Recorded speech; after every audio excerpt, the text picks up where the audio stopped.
This is Gilbert Gottfried, and I'm here with my co-host Frank Santopadre, and this is Gilbert and Frank's amazing colossal obsessions with the guy who loses all the recordings, Frank Verderosa. No, it wasn't. No. I'm getting tired of defending you, Frank. Yeah. And I'm erasing this right now. Okay. And we have a return guest on Skype from Chicago, live from the Windy City. Who is it, Gilbert? Mr. Skin. It's Jim McBride. You Hello, know, gentlemen. Hi, Jim. you're the only Turned into guest. Tito Jackson there. You're the only guest on this podcast where no one can say to me, I haven't done my research on this topic. Yeah. It's like you can't say to me, Gilbert, you're lazy. You haven't been looking at actresses naked and jerking off afterwards. I mean, you're very unprofessional. Jim is back for a return visit with this show. When did you do the show with us? Was it 2015, 2016? I believe it was 2016. 2016. Your second year of operation. Our second year of operation. And you were at the sing-along night, not to do a callback to Frank Verderosa, who was not the guilty party, but you were there the night the episodes were lost. At the sing-along at Sid's Gold. Oh, my God. That's right. I was there. Yeah. Yes. He was there that famous night. And Jim has a new book, Being Mr. Skin. 20 years of nip slips, cheek peeks, and fast-forwarding to the good parts. I love that title. Jim, Mr. Fun for the whole family. Fun for the whole family. And Gilbert was happiest, the thing that made him... There was a picture of me in the book. Yes, he's included. With my nipple showing. Yes. Gilbert with a nip slip. Yeah. Well, I also, on page 177, I believe, we put in there, we talk about Gilbert nudity, something that was created when I came on your podcast the first time. Don't say came on my podcast. That's real. Especially this show. Yeah. Oh, my God. You're right. But, Well, go ahead. Explain it to the uninitiated. well, I thought it was genius because Gilbert said that he didn't like set up nude scenes with a bunch of, costumes and just something that looked, set up. He liked girls natural, doing their taxes naked or cooking nude or whatever. So we made a list of some of the great moments in Gilbert nudity. Tell me. Yeah, they're right here in the book, page 177. Whenever a scene or a movie is described as steamy and sensuous, that's when I'm not interested. Right. And it was so interesting when you said that because I actually agree with you. I think it's sexier just to see someone sitting at a table typing or working on their computer. Changing a no pest strip. A girl sorting out her socks. That's it. Naked. Right. Yeah. So on page 177 in the list of Gilbert nudity, the sidebar, one of the ones I chose was Kether Donahue from the show You're the Worst, where she was nude while eating Fruit Loops, which was super sexy to me. Excellent. I'm getting a hard on just hearing about eating Fruit Loops. That was great. And even we had Blanchard Ryan in Open Water, the movie where this couple gets dressed. Yes. She bares her boobs while reading in bed? Yeah, she's just reading in bed nude, and it's so sexy. And you inspired us also at our website, MrSkin.com, to do a playlist, meaning, a compilation of these moments that you could sit and watch for an hour at the website. I'm gonna cry. Is this the greatest tribute of your career, Gilbert? Yes. You've received many honors over the years. This may be tops. Yeah. Some of the actresses have a sense of humor. I mean, you've got blurbs on the book on the back of the book from our friend Sarah Silverman, but also from Anna Paquin. I mean, they understand the spirit in which this is done, and this is intended, that it's affectionate. We did a thing called the Whack It Bracket, or we do it every year at MrSkin.com right around the NCAA tournament time, and we do different things where maybe one year we'll have the best nude scenes from the 70s versus the best nude scenes from the 80s or the 90s or the thousands, for instance. And one year we did that, and the 64 woman bracket, Alexandra Daddario won. She's here too, Great. She's gorgeous. She's been in Baywatch. She did that great nude scene in True Detective. Oh, and she said it on Twitter, and we have it on the book, where she said, wow, what can I say to all the men who've ever turned me down? Now all you can do is look at photos and cry the salty tears of regrets. It's truly an honor. So thank you for your support. And to this I say, yeah, they have fun with it. But to this I say, who the fuck ever turned her down? Yeah. That's a good point. There may be someone. There may be someone. Beautiful. Right. Jim, let's go back. We'll jump around as we always do, but let's go back to the genesis of this thing. I didn't know until I read this book that you were heavily influenced, as was our mutual friend Mike McPadden. Yes, I heard that. By these, did you hear the episode we did with him? Oh yeah. The author. We'll get a plug in. The author of the new book, Teen Movie Hell. I love the way you describe him, by the way, in the book as the heavily tattooed maniac. Yeah. Yeah. Mike McPadden. My greatest and worst employee ever. He's he worked proud of for that me for many years. Yes, he's proud of that. Yes. But you were inspired as well by these sort of teen sex movies, these teen sex comedies of the 70s and 80s, like Kentucky Fried Movie and Hots and Revenge of the Nerds. Oh yeah, and him and I shared the love of these movies, as do you guys from listening to the podcast with him. But I always say that era from 1980 to 1985, when you had Fast Times at Ridgemont High and Private School and My Tutor and all those movies, Fast Times, Ridgemont High, Sure. Revenge of the Nerds, all that stuff. My Tutor, yeah. It just was such a great time. And I heard you guys talking about this, and I couldn't agree more. You could not make those movies today. You can't. There's just no way. And right in the center of all those was there was that movie Blame It on Rio. Oh yeah, he loves that one. Michelle Johnson. Oh, she was great. Yeah, and again, think about that for a second, where a girl that was supposed to be in her teens, maybe 17 years old. It's amazing 16. that Hollywood made these things. It was quite creepy. Yeah. Oh my by God. the director of Singing in the Rain, I might add. Yeah, it's Stanley just Donen. you just couldn't make a movie like Blame It on Rio today. There were two movies that came out not too far from each other.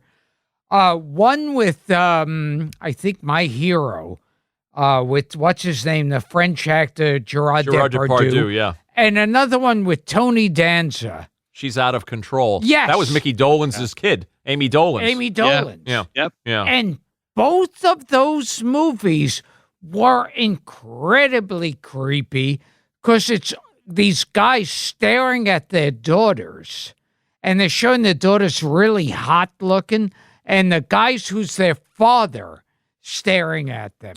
Very, very strange that they were made by studios. They weren't made. Yeah. They weren't made, independently. Those like porn would be afraid to handle that. Yeah, it's like I said, it was a different time. And you guys talked about Revenge of the Nerds. Like, think about having doing a movie today where you had cameras hidden in a sorority, and then you took the pictures and dispersed them around the college campus. Or Porky's. Or Porky's. Yeah, or anything like that. We live in different times. Like in that movie too, Nerds, where the guy dresses up as the girl's boyfriend to have sex with her. Now it's like, whoa, what the fuck is this? Today that may be considered rape. Yeah. Were the Russ Myers movies also an inspiration, Jim? Well, those movies, I was a little young. Yeah, I mean, but listen, as a guy who got cable television and a Betamax in the fall of 1980, some of the earliest movies I taped were Russ Meyer films, and I was always a big fan of voluptuous, big-boobed actresses. So of course I love those movies, but but it wasn't my kind of sweet spot would be those teen sex comedies from the 1980s. That's when I was really coming of age. In the Betamax era.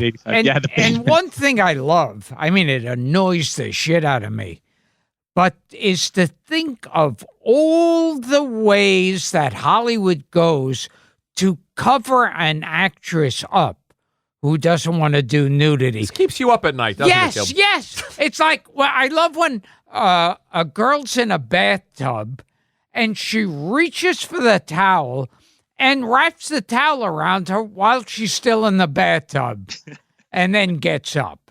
Yeah. Yeah. No, listen, some actresses just don't want to do nudity. It's just the way it goes. And but But that makes you appreciate the great nude scenes, more of the gratuitous nude scenes in history where maybe they could have been covered up, but they decided not to. So there's a balance there, Gilbert. And who are the actresses famous for being? I know I've heard a few of them. There's actresses famous for being like, if they go on the radio and you want them to be Helen naked, Mirren, for one. Oh yeah, she's in the book. Was she the one that was naked in every decade? Well, she has the record in the history of movie nudity where she's been naked. Gilbert, you'll like this. She's the only actress at MrSkin.com who's been naked in 6 decades. She started in Age of Consent in 1969. She was nude in the 70s, 80s, 90s, 2000, 2010. She did Love Ranch with Joe Pesci where she was topless. So it's like DiMaggio's hitting streak. It's a record I doubt it'll ever be broken. What an analogy. Yeah. Well, yeah. I remember years ago, one actress you could depend on each time was Valerie Perrine. Yeah, Susan Sarandon, too. Oh, yeah. To a degree. Yeah. I noticed that Sheena made your list, and I bring it up, Jim, because we just had Ted Wass from Sheena was just here on the podcast. And she and Tanya Roberts, hot Jew piece of ass. She was Jewish. Yes. Her name was something like Blum. Don't mess with him on this one. Don't fuck with me, man. like Sammy Davis Jr. said, I think in Convicts 4, he said, I'm a walking switchblade, man. He knows all the Jewish starlets, Jim. Yes. I'm impressed because when names are changed and you don't know their original name, that makes sense. Yeah, though, her name was something like Blum. you would know that. Yeah. The way you're an expert, the way somebody could give you an actress or a year, and you will know. What do you have? The flesh cards that you used to work from? Yeah, as a kid, I used to, before I had Word. You had a computer or Word or anything like that. As a kid, I used to make cards where I would write the actress's name on the front and some information on her. And then on the back, I'd list the movie she was nude in and how far into the movie. And I'd have stacks and stacks and stacks of these cards.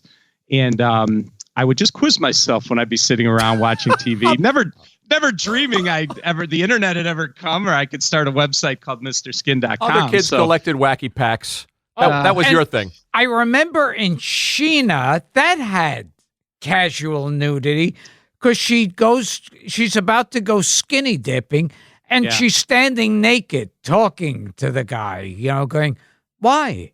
This is the way I swim. And it's like, oh, this is too good. Well, yeah, and if I'm not mistaken, that was a PG movie. Now think about that for a second. Oh my God, it was. Yeah. It was. Think about all the nudity that Tanya Roberts did in that movie, and it got a PG rating. Could you imagine? Unbelievable.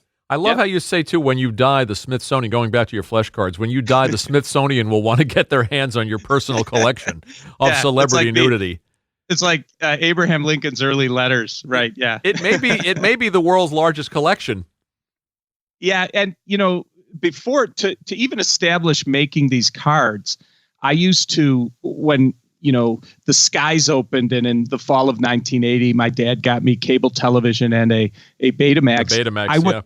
I would record any movie in the cable guide that had a big black N for nudity, and I would save just the nude scenes, not the whole movie, but just the nude scenes, and tape them onto other tapes. So I'd make compilation 5-hour tapes of just nude scenes, and I'd ended up with boxes and boxes of these things. That's how I was able to start developing my cards, because just as a guy that was a collector, I was really into this stuff. And again, I want to stress, never dreaming I would make a career of this. I just did it for fun. It is rather amazing that this is in the land of opportunity, that you could take something like this and actually make a very lucrative career out of a particular passion.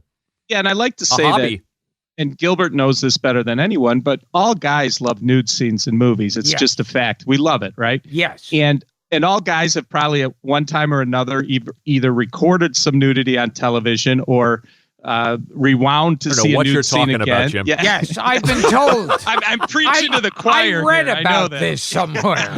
Yeah. But I'm the one guy that truly, just by luck and just a set of circumstances I couldn't control, actually made a career out of the greatest thing for guys, which is looking at nude scenes. Credit to you. I remember years ago they used to have that magazine, Celebrity Sleuth. Love, and I'm actually friends with him, by the Yeah. way, because he was a skinspiration to me growing up in the 80s and 90s. He is so talented. A skinspiration, Gilbert. Yeah, Yes. talk about someone that knows his stuff. Celebrity Sleuth is a legend in this field. But yeah, I used to, before the internet, I used to look at Celebrity Skin magazine, Celebrity Sleuth magazine, and even the Barefax Video Guide, as they were, like I say, inspirations for what I became. Talk about the importance of humor, Jim, and how you approach this. That's Yeah. in fact, it's number one in the book and your Mr. Skin's editorial guidelines. I mean, you want this to be fun. You want this to be whimsical. Yeah, for sure. A couple things. Well, when I started this, I remember, I'm getting all this advice from people, and I remember one of the marketing guys that had approached me about doing a website. He wanted the logo of Mr. Skin to be a guy like opening a trench coat. And without knowing anything, I instinctively knew that was wrong. And I wanted to make the website fun. And the logo for Mr. Skin, the man with the smiley face, looks like a 50s. Yeah, it's almost like the Church of the Subgenius guy. Yeah, exactly. Yeah. And I felt I wanted you to come to my website and not feel sleazy, feel like it's a fun place and clean. And on top of that, what I learned from Celebrity Sleuth and Celebrity Skin and some of my places that I looked for celebrity nudity in the 80s and 90s was you have to make it fun too for people to come back. And when you're looking at so much nudity and talking about so much on a website, you'd get stuck with just saying breasts and buns and breasts and buns. So I wanted to make it fun. So like if I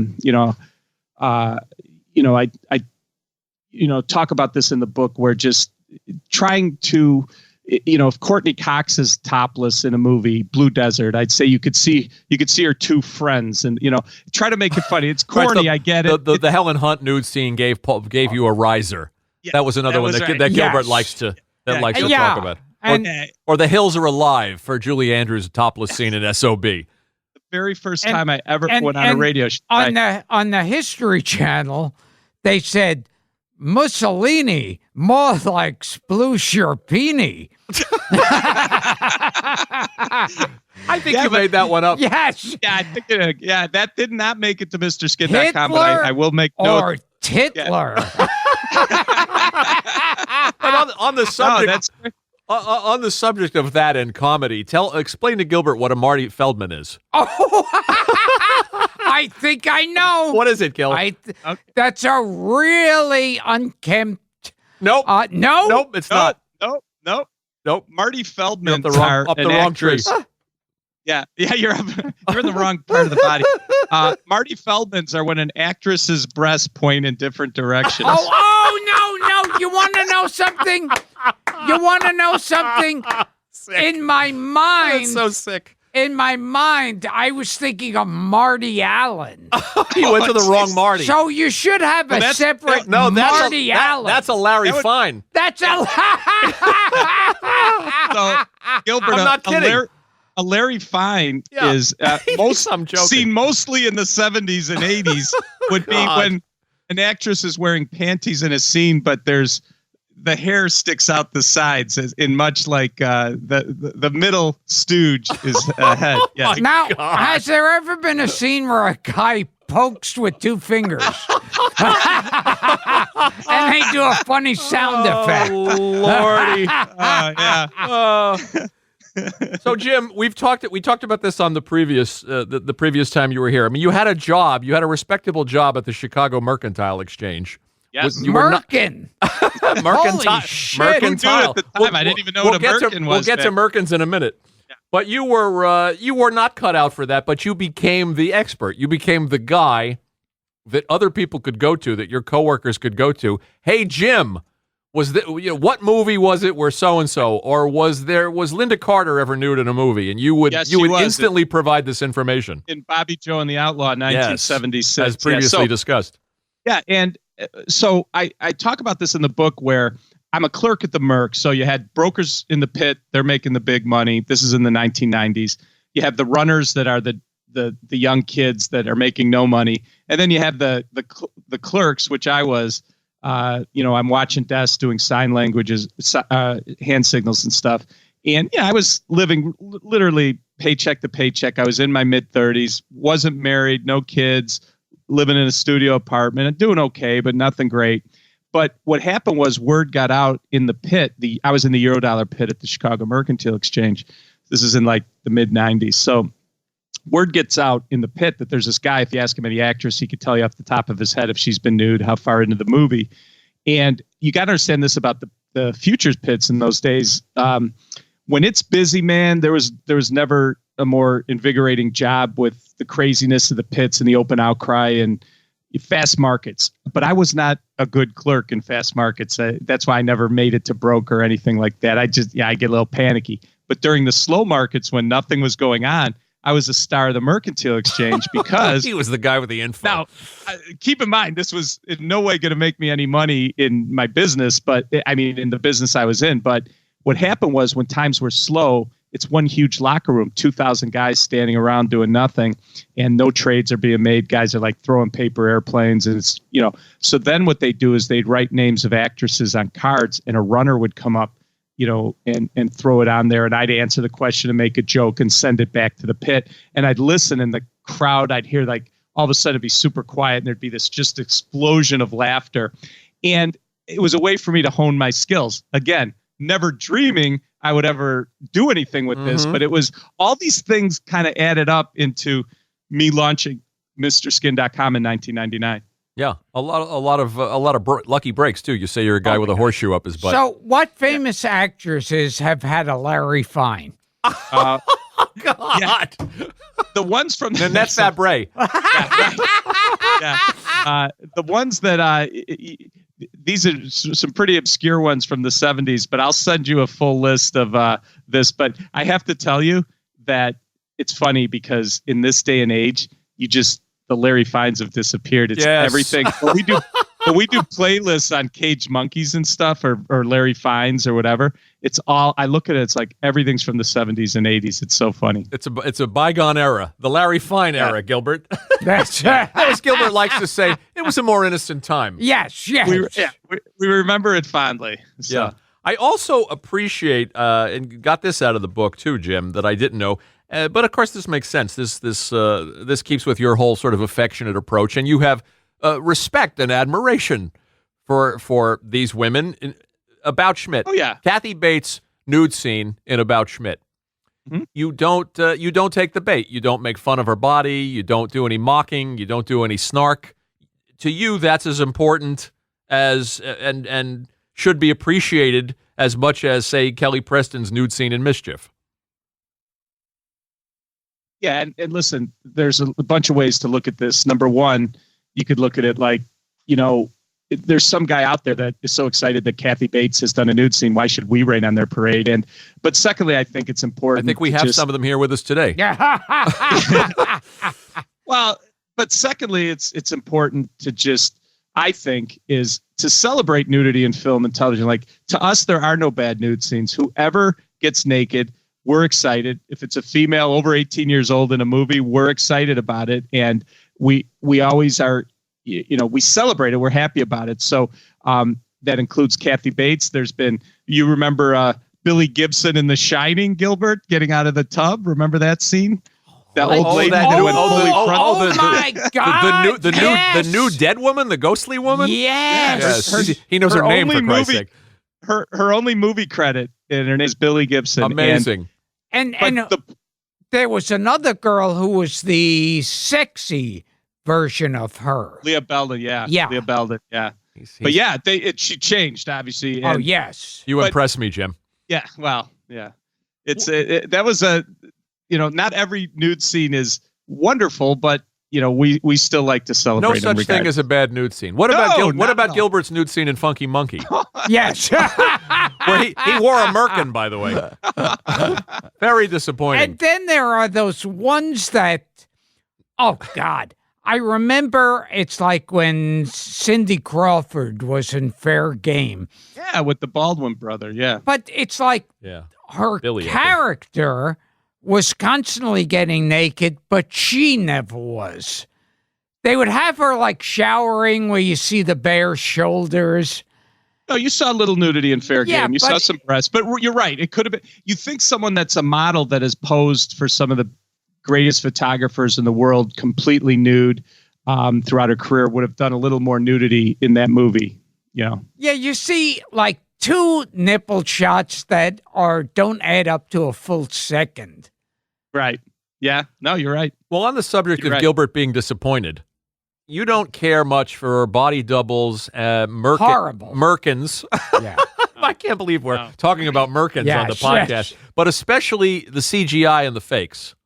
Yes. And I should say to you guys that in the 20 years I've done this, I think back to like in the early days, what I would always get, and it's a little today, but big time in the first 10 years of my business would be like, was that a body double or the real actress? Or how do you tell if it's a body double? But I think you guys would be pretty good at this too, is, you know, you just have to see the face. In the old days, you had to see the face with the body and you knew it was the actress.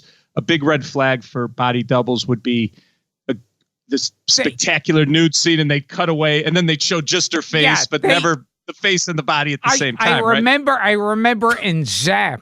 Oh, God. When the blouse is ripped off, there's a close-up of a pair of breasts. Yep. And no face.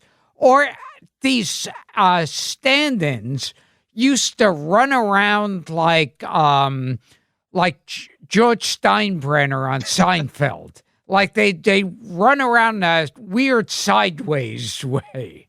So you couldn't see their face. Okay, so you love the casual nudity, Gilbert. Yes. I'm going to say I'm keeping track here. You hate when actresses suddenly cover themselves up with like a towel or the old bed sheet that's pulled up to that's pulled up to the sternum. And also you hate the fakes, like Jim does. Oh, yeah, and there was one. The body doubles too. There was one movie where Leslie Mann, she's Well, okay, I know you cite that one in the book. Yeah. Yeah, and I remember when I first saw the scene, I thought, wow, her body's too good to be real. And sure enough. Yes, and that's one of the next things I was going to get to is in the first 10 years of doing this, body doubles that was the big thing I had to know, was it a body double or not? But I felt I was really good at it. Then the movie you're talking about called The Change-Up came out in 2011. And I talk about this in the book. So the scene you're talking about at the 46-minute mark, Leslie Mann walks into the room. And she was probably about 40 or, she was either she's probably in her early 40s. And you're looking at her topless going, my God, she looks like a 24-year-old. I mean, it was spectacular.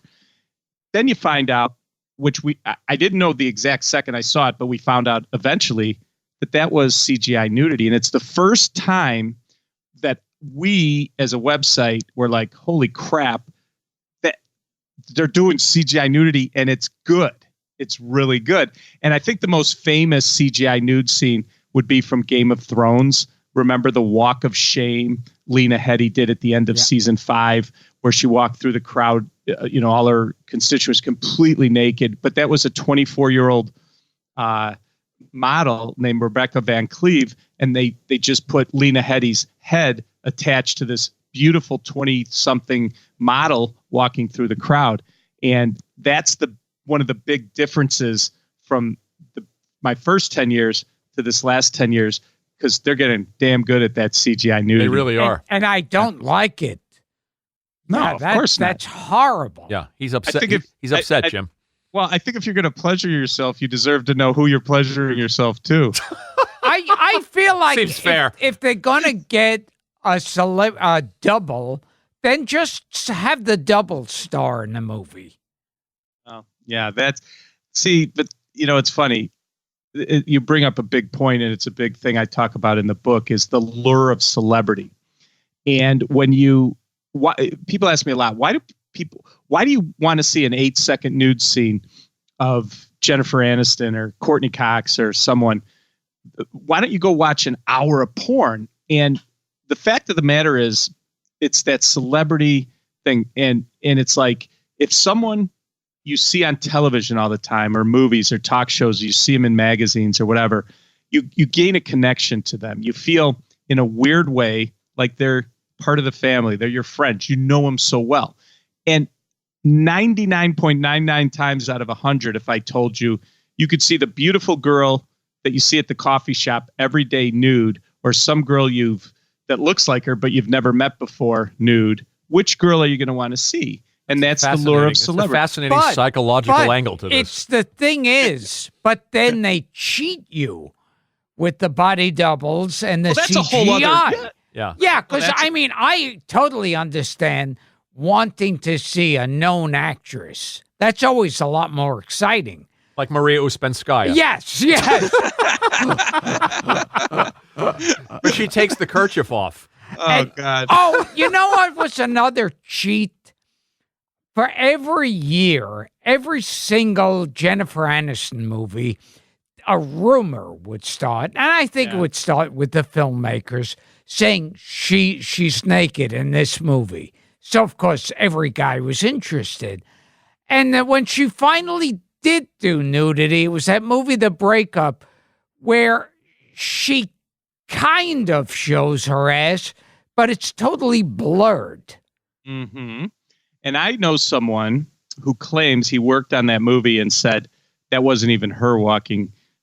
When you saw the nudity, it wasn't her. Not even her tookus, Gilbert. Wow, should have took us double. That doesn't surprise me. They swear it. I don't. Well, listen, she did do a movie called The Good Girl where you could see some breasts in bed with Jake Gyllenhaal, and but for how beautiful she is and sexy, I'm surprised she hasn't done more nudity because she really has a fantastic figure. Let's put your savant skills to the test, Jim. And I liked Hitler.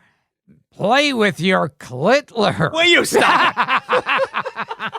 Hold on, Gilbert. I got to write some of these down for the website. What, the riser wasn't enough for you? Real quick, Jim, we're testing. I pulled these names randomly out. I'm a 70s guy, so these are 70s names. I didn't do any research at all, and I don't know if they ever did nude scenes, but we want to see you in action. Mm-hmm. Ally McGraw. Well, do you remember the movie Goodbye Columbus? Of course. Yeah, there you go. Oh, God. Jeez, yeah. How did I not know that one? Lindsay Wagner. Two People, a movie called Two People with Peter Fonda. And I got to tell you, it's one of the hardest movies to track down, but I do have it at the website if you want to see. You see the bionic woman topless. It's very nice. How good is this guy? He gets him right off the bat. We'll just have to get together and watch movies. Gilbert's coming to Chicago now. Yeah. How about Pamela Sue Martin, Nancy Drew? There's a movie called The Lady in Red, which was a John Dillinger movie from the 1979, and you'll have a Hardy Boy when you see that one. Oh my God! I set him up. Last one, LaWanda Page, Ann Esther from Sanford and Son. Never saw. I think she did a Don King or a Larry Fine. I'm going to say this. I'll bet you back in her day, she had a killer body. LaWanda Page. She might have done an Oscar Gamble. And well, she did a nude scene. She did a nude scene, and they said, "Red Fox, you'll have a red cox." Hold on, Gilbert. I'm writing that down. Hold on. So you still have the 50 employees. It's still an intimate company. It's still, people love working for you. Is your mom still working for you? My mom is still a skin turn, and his mother's an intern. Yeah, and Gilbert, this did happen to me, and I mention it in the book where, my mom is a sweet lady. She's in her 80s. She lives in Arizona with my dad, and one of the great things about owning your own business is you have family members that can work for you. My sister works for me, and my mom does some data entry for the website. And I got this email from her a few years ago. Now, this is my mom who she goes to church once a week. She's a very sweet lady. And she sends me an email that said, "Is that a shadow or bush?" Because she was doing some data. So I had to tell her whether it was a shadow or bush. And it's a very, very uncomfortable moment with my mom a couple of years ago. Now, you showed this actress, Mary Winstead or something. Oh, Mary Elizabeth Winstead yes, from Fargo. From Fargo. Yeah, is Great that series. Is that her ass in Fargo? Oh yeah, it is. She's lovely. Isn't that's one of the cool things too that has happened in the last 10 years is the basic cable nudity. Remember how it used to be only HBO and Showtime and Cinemax, you'd see nude scenes on television for TV shows. But now you got all these shows like Fargo and many others that feature actresses naked. Even Bravo, those housewives shows, they got tons of the housewives going for skinny dips and stuff. Now they'll pixelate out their breasts, but they'll show their butts. So it's funny. There's more nudity now today because of all the TV nudity across all these different platforms with Netflix and Hulu and Amazon. So though people may think, and it's probably rightly so, that in the theater, we're seeing a little less nudity than we did back in the 80s and 90s, television has made it so that overall we're seeing so much more than I've ever had. I'm glad we're living in a golden age. And it used to be you'd go to all the crappy horror films. Like Matilda May in Life Force. Yes, your favorite. My girl. Yeah. She never wore a stitch of clothing in that movie. But it used to be all of those, like Friday the 13th and Halloween, there'd be like 6 before they were killed. Yep. Oh, So, yeah. Yeah. So Gilbert's going to read the name of the book. It's called Being Mr. Skin. 20 years of nip slips, cheek peeks, and fast forwarding to the good parts. Merkin free. Yeah, from Jim Mr. Skin McBride. It's well written and it's funny, Jim. And also, because you're a history buff, there's a lot of good stuff in there about the history of film ratings, and you learn about the Hayes office and all kinds of cool stuff. Yeah, thanks. And I also put a lot of lists and sidebars. The lists are great. And comics, because I figured most of my friends wouldn't read a whole book anyway, so I had to have something to entertain them. Yeah, he has like 5 best black and white movie nude scenes, and you got to go through the book again, Gilbert. Yeah. Best nude scenes in horror. That's up your alley. Yeah. Yeah. Last one before last test. Patty D'Arbanville. Cat Stevens' ex-girlfriend. Really? He wrote a song about her. There's a movie called Bilitis that is one of those. I know that movie. Yeah, she was in there in one of the really sexy lesbian scene in that movie. But she's gone on to do a lot of things. That movie probably came out about 1977 or so. I don't even think it's been released in anything, Blu-ray quality. But I know we have it at our website in video. There is no stumping this man. And the one who built a career on being a sex symbol, Raquel Welch. I don't think there's anything on her. When people ask me, name an actress that never did a nude scene. Esther Roll. Raquel Welch is unbelievable, because with the body she had and all those movies she did where she was in bikinis and showing off her body, you would think, and she grew up, she came from the 60s and the 70s. Yeah. How did she never do a nude scene? Yeah. It always blows my mind. She never did. The book is a hoot. Being Mr. Skin. Hooters. Yep. Yeah. Please give our best to Mike. Tell him we love him, and give our best to Mrs. Skin. I will. Yes, I will. And thanks so much for having me. And I want to say I listen to your show all the time. I'm halfway through the Gavin MacLeod one, and I just love it. The amount of nudity that Gavin MacLeod did. Yeah. You wouldn't believe it. Nip slips galore. Yeah, but thanks for having me on, because when you're a fan of a show and then get to be on it, it's pretty cool. Come see us when you're in New York, when you're this way. For sure. Would love it. Thank you, Jim. All right, guys. Thanks so much. Bye. Thank you. Thanks.